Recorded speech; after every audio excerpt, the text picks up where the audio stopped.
Hey guys, Brian Hilliard here, author of the best-selling book Networking Like a Pro and creator of the popular program How to Overcome the Overwhelm and Get Out of Your Own Way. And I gotta tell you, I am down here in Florida and actually had a real life example of being able to be more resilient and being able to really get out of your own way.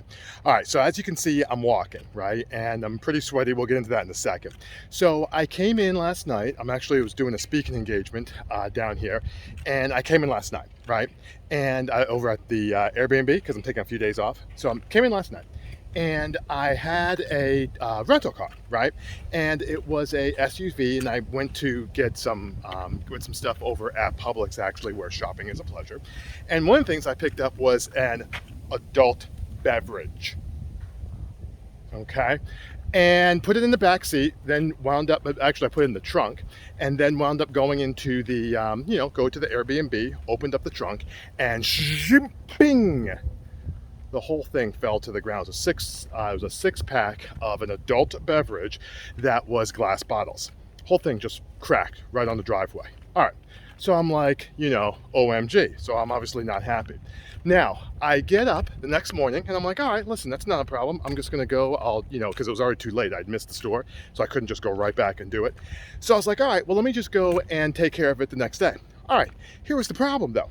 When I was going and, going to the store, the problem was that I couldn't, because of the fact the way the driveway was configured and just the way that everything was set up, I wasn't able to actually drive out of the area. I wasn't able to drive out of it. So without running over it with with the back of my tires and obviously creating a different problem. Now, here's where it talks about resiliency. Couple choices I could have made, right? I'm going to stop here for a quick second. Couple choices I could have made, right? I could have said, all right, you know what? I'm just going to do it anyway, darn the torpedoes, and just keep going. And that probably would have made the problem worse because I would have run over the glass. It's on a rental car. You have all this other stuff. All right. Door number two is I tried to drive around it, which I did try to do. It just wasn't going to work. And then door number three would be like, well, all right, I just won't worry about it. I'll just, stay home and I'll just wait until the guy's going to be coming back because I didn't have a broom. That was the other thing. And I'll just, go from there. No problem. I'll just wait until, I don't know, it's like around 3 o'clock. And then it hit me. Door number four was, why don't you just walk? Like, you have some time. You're on vacation. It was a couple miles out, a couple miles back, so it wasn't necessarily 10 minutes. But like, why don't you just walk real quick, knock it out, get your steps in, and go from there? And that's what I decided to do. Hence the sweatiness.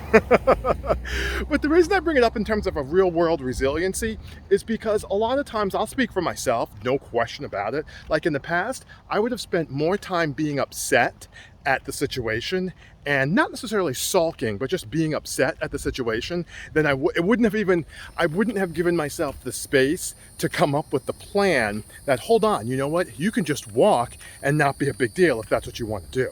You know what I mean?